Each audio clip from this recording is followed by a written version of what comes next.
Hello दोस्तों, आज हम माध्यमिक शिक्षा बोर्ड राजस्थान अजमेर द्वारा जारी किया गया मॉडल प्रश्न पत्र लेकर आए हैं कक्षा 10 के लिए, विषय हिंदी। इस बार आपके प्रश्न पत्र का समय रहेगा 2 घंटे 45 मिनट और पूर्णांक आपका है 80।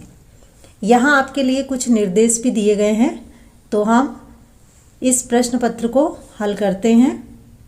खंड ए में आपके लिए एक अपठित गद्यांश है जिसे पढ़ करके आपको उत्तर लिखने होंगे, जो 5 प्रश्न हैं और प्रत्येक प्रश्न 1 नंबर का होगा।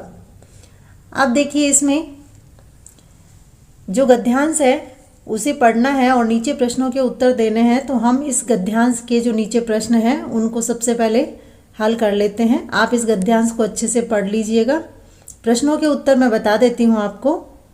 पहला प्रश्न इसमें पूछा है, उपयुक्त गद्यांश का शीर्षक है। कौन सा शीर्षक होगा इसमें? सही उत्तर हो जाएगा आपका ए ऑप्शन, अनुशासन। 2 में पूछा है, अनुशासन कितने प्रकार का होता है? तो सही उत्तर इसमें हो जाएगा 2 प्रकार का। प्रश्न 3 है, व्यक्ति के जीवन का सघन साधन काल क्या है?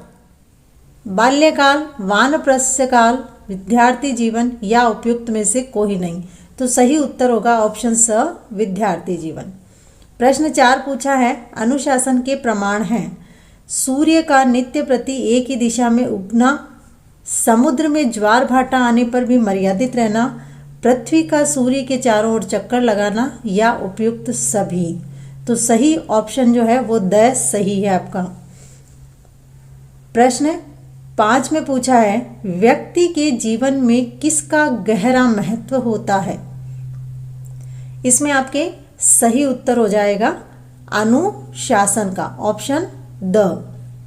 अगला प्रश्न जो आपका है वो एक काव्यांश है, अपठित काव्यांश, जिसको पढ़ करके आपको प्रश्नों के उत्तर देने हैं। ये भी आपके 5 नंबर का है और 5 प्रश्न है, प्रत्येक प्रश्न 1-1 नंबर का है। इस काव्यांश को आप पढ़ लीजिएगा। इसके प्रश्न मैं बता रही हूँ आपको।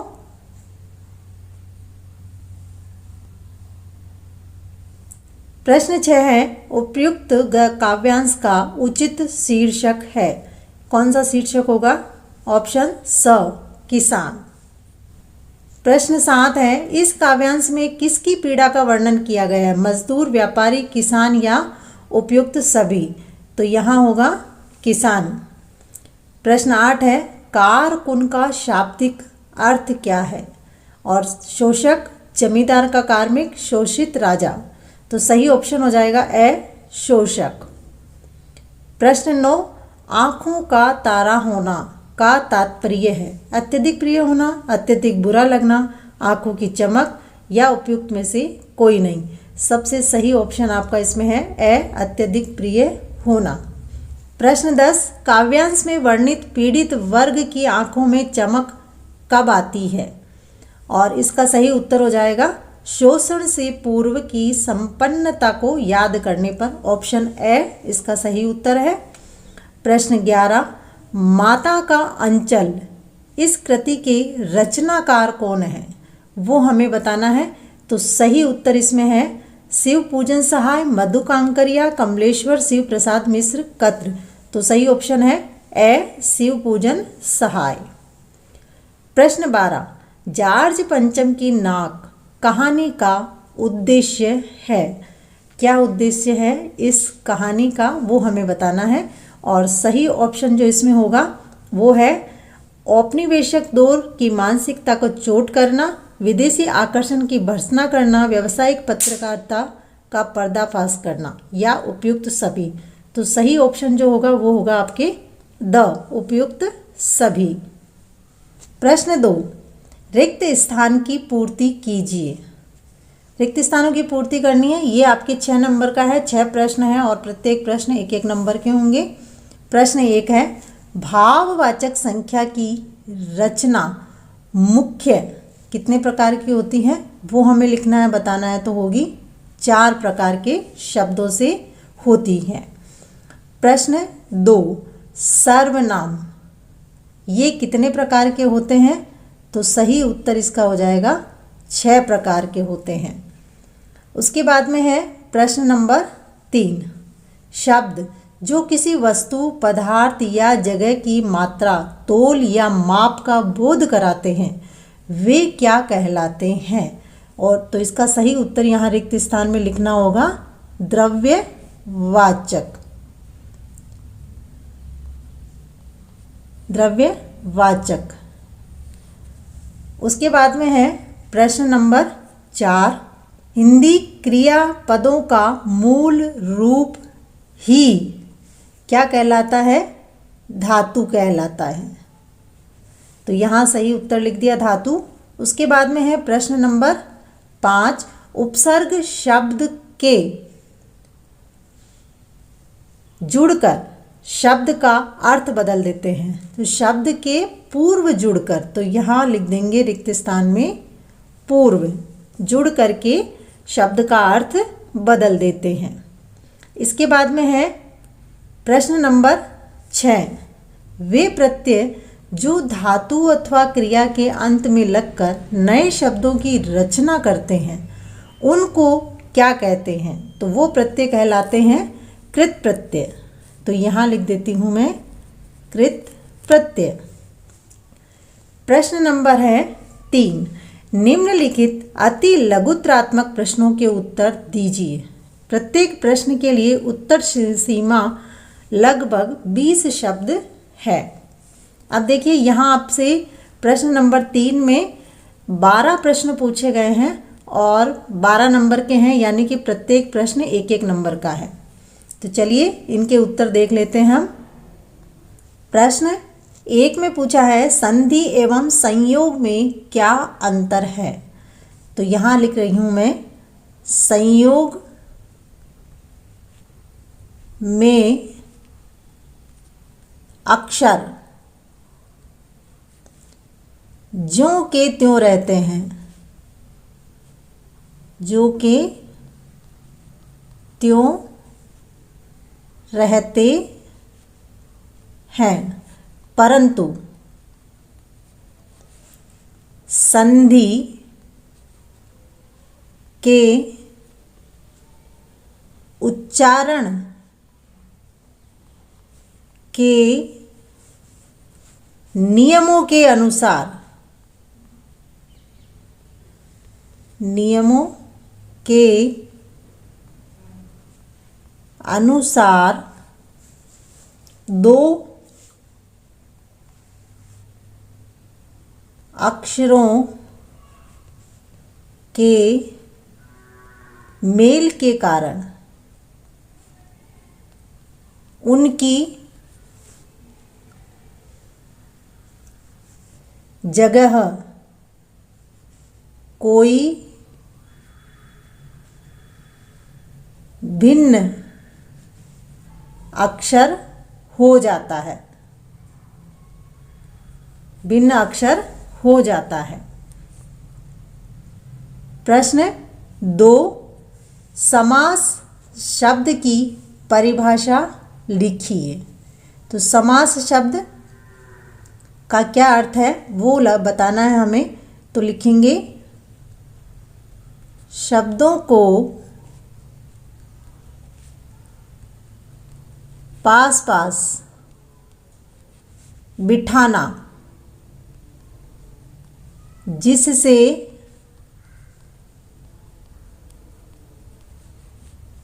कम शब्दों का प्रयोग करके अधिक अर्थ प्राप्त किया जा सके। ये हो गया प्रश्न नंबर 2 का उत्तर। प्रश्न नंबर 3 है तिल का ताड़ बनाना मुहावरे का अर्थ लिखिए। तो इस मुहावरे का अर्थ हो जाएगा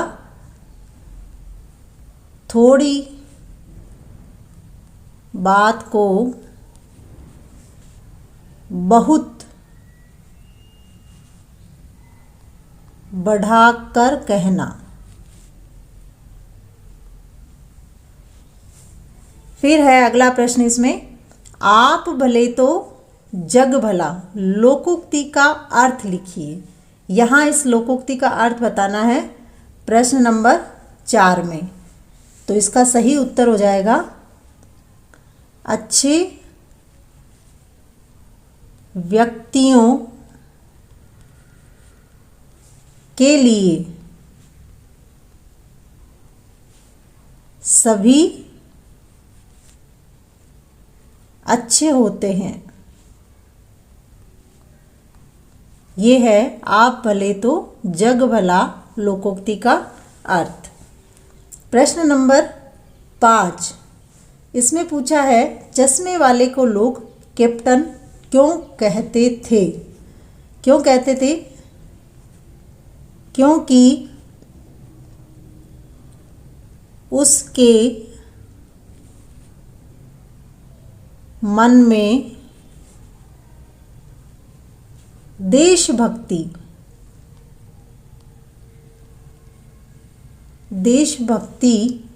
एवं देश प्रेम की भावना कूट कूट कर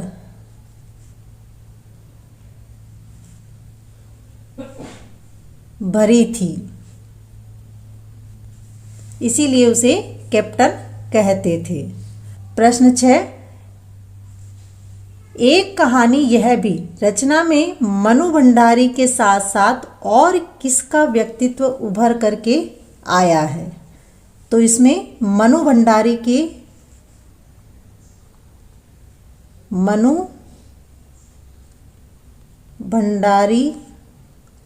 की कॉलेज की प्राध्यापिका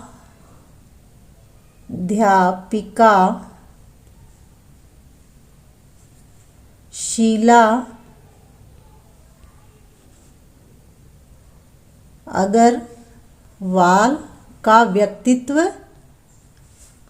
निखर करके आया है। अब आता है प्रश्न नंबर 7, सुशीर वाद्यों से क्या अभिप्राय है? सुशीर वाद्यों का मतलब होता है फूंक कर बजाए जाने वाले वाद्य जिसमें नाड़ी होती है उसे सुशीर वाद्य कहते हैं। अब आता है प्रश्न नंबर 8, उद्धव के व्यवहार की तुलना किस किस से की गई है? यहाँ ऊपर से शुरू कर रही हूँ। पहली तो तुलना की गई है इसमें जल के भीतर रहकर भी जल से अप्रभावित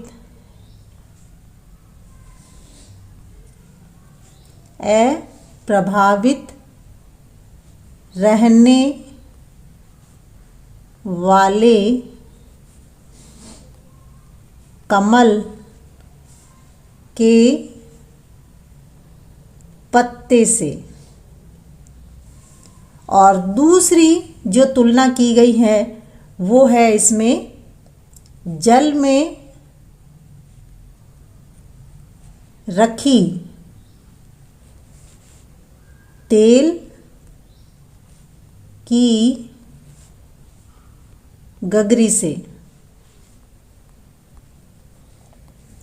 अब है प्रश्न नंबर 9, इसमें पूछा है राम लक्ष्मण परशुराम संवाद रामचरितमानस के किस कांड से लिया गया है?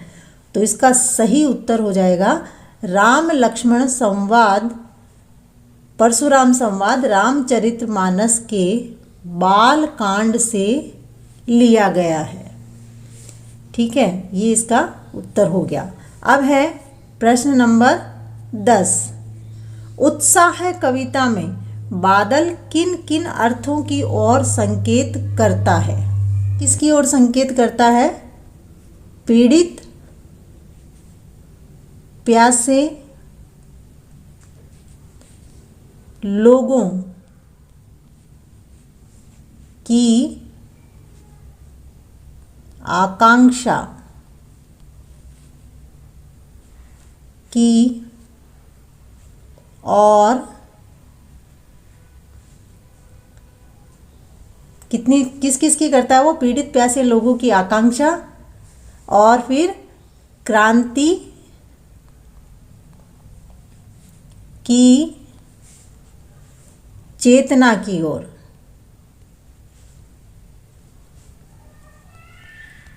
इसकी ओर बादल संकेत करता है। अब आ रहा है आपका प्रश्न नंबर 11। इसमें पूछा गया है माता का अंचल पाठ में उन प्रसंगों के नाम लिखिए जो आपके दिल को छू गए हों। तो देखिए इसमें प्रसंग बहुत सारे हैं, जिसमें से जो सबसे अच्छे लगते हैं वो हैं भोलानाथ का दर्पण में अपना मुंह निहारना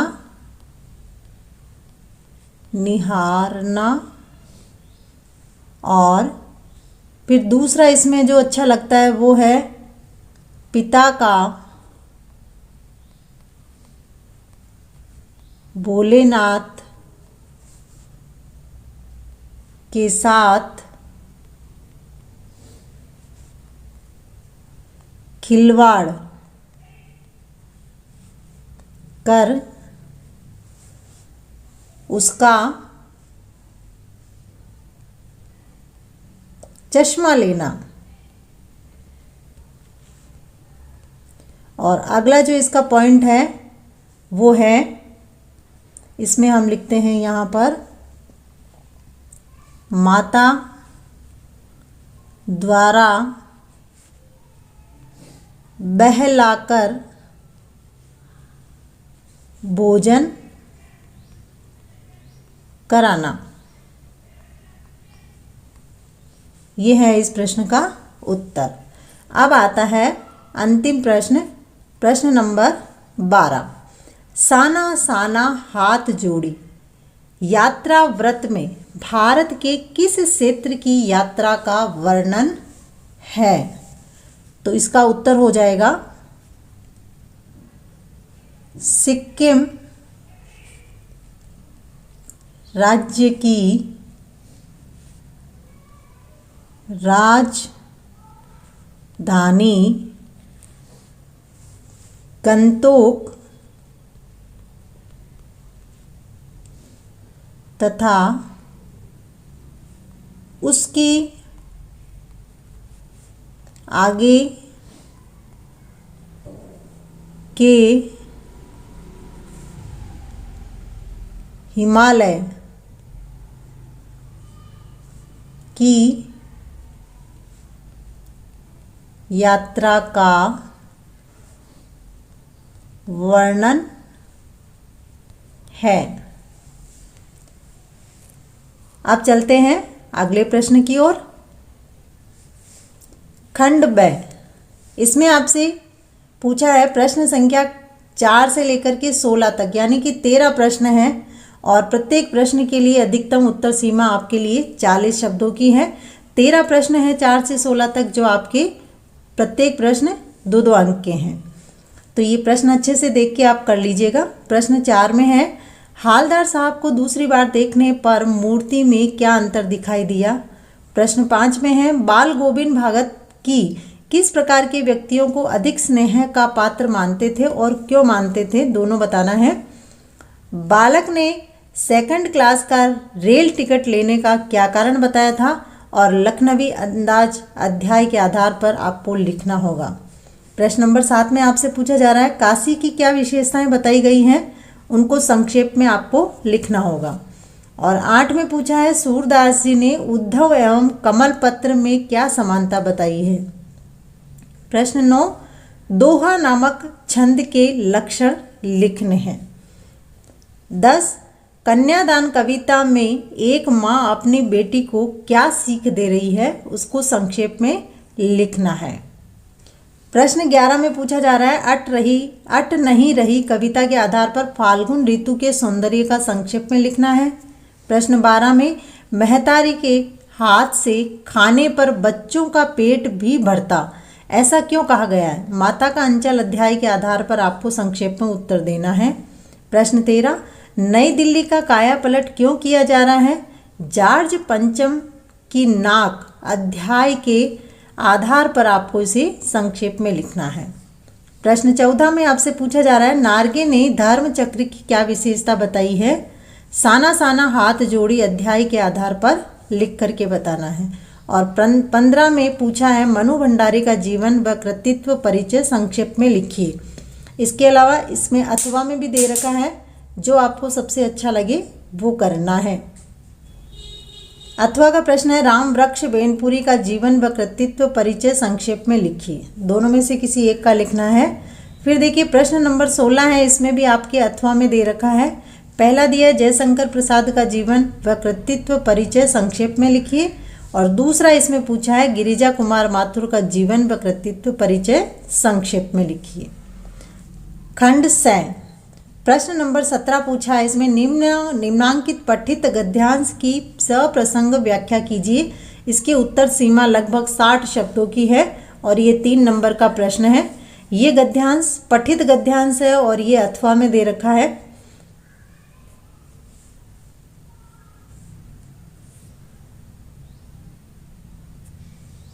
इन दोनों में से जो आपको अच्छे से आ रहा हो वो करना है।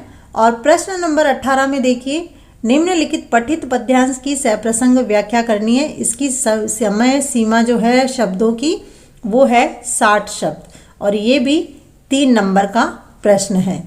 तो ये पठित पद्यांश है आपकी पाठ्य पुस्तक से, तो इसे अच्छे से पढ़ना है और फिर इसकी व्याख्या करनी है। अथवा में 2 दे रखे हैं, दोनों में से आप कोई भी कर सकते हैं। प्रश्न 19 में आपसे पूछा है बाल गोविंद भगत को साधु क्यों कहा गया है, विस्तार से वर्णन करना है। इसमें भी उत्तर जो देंगे आप, उनकी समय सीमा है शब्दों की वो है 60 शब्द। ये 3 नंबर का प्रश्न है। अथवा में आपसे पूछा गया है नवाब साहिब ने अपने खानदानी रईस होने का भाव किस प्रकार प्रकट किया। ठीक है, इसके बाद में एक और पूछा गया है लखनवी अंदाज व्यंग लेख के आधार पर उत्तर लिखना है आपको। अब आता है प्रश्न नंबर 20, गोपियों के द्वारा हमारे हरी हरिल की लकड़ी कहने का क्या तात्पर्य था। ये भी आपको 60 शब्दों में लिखना है और इसका अंक जो है वो 3 नंबर का है। अथवा में भी इसमें प्रश्न दे रखा है, देखिए उत्साह कविता का केंद्रीय भाव लिखिए। अथवा में दिया गया है आपको, इसका जो सीमा है उत्तर लिखने की वो है 60 शब्द। अब आती है बारी खंड द। प्रश्न 21, निम्नलिखित विषयों में से किसी एक विषय पर आपको 300 से 350 शब्दों में सार गर्भित निबंध लिखना है। सबसे पहला विषय आपको दिया है राष्ट्रीय एकता, ये 4 नंबर का प्रश्न है आपका। दूसरा विषय दिया है आपको पर्यावरण प्रदूषण कारण और निवारण। तीसरा विषय आपको दिया है सड़क सुरक्षा। चौथा विषय आपको दिया है 4 नंबर पे मातृभाषा और उसका महत्व। इन 4 में से कोई एक निबंध आपको करना है। प्रश्न नंबर 22, यहाँ ये प्रश्न भी आपके 4 नंबर का है। यहाँ पर खेल सामग्री बनवाने के लिए अपने प्रधानाचार्य को प्रार्थना पत्र लिखना है और शब्द सीमा होगी 300 शब्द। और अथवा में जो दूसरा पत्र दिया है आपको, इसमें बताया है कि आप छात्रावास में रहते हैं और आप कोरोना वायरस संक्रमण से बचाने के लिए आपको जानकारी देनी है। प्रश्न नंबर 23, इस प्रश्न में आपसे पूछा जा रहा है, ये आपके 4 नंबर का प्रश्न है, अथवा में दे रखा है, आपका मित्र फूलों से बनी वस्तुओं, गुलदस्ते, हार, मालाएं आदि की बिक्री बढ़ाना चाहता है और उसकी सहायता के लिए आपको एक विज्ञापन तैयार करना है जिसमें आपको 25 से 50 शब्द जो हैं वो लिखने हैं। और दूसरा इसमें आपसे पूछा है, अथवा में कला अंकुर संस्था की कला विधि में कुछ चित्र यानी कि पेंटिंग बिक्री के लिए उपलब्ध है। इसके लिए आपको एक विज्ञापन तैयार करना है 25 से 50 शब्दों में। तो वीडियो आपको कैसा लगा आप ज़रूर बताएं हमें, और अपने दोस्तों के साथ शेयर करना ना भूलें। अगर चैनल को आपने सब्सक्राइब नहीं किया है तो जल्दी से इसको सब्सक्राइब कर दीजिए। वीडियो देखने के लिए धन्यवाद।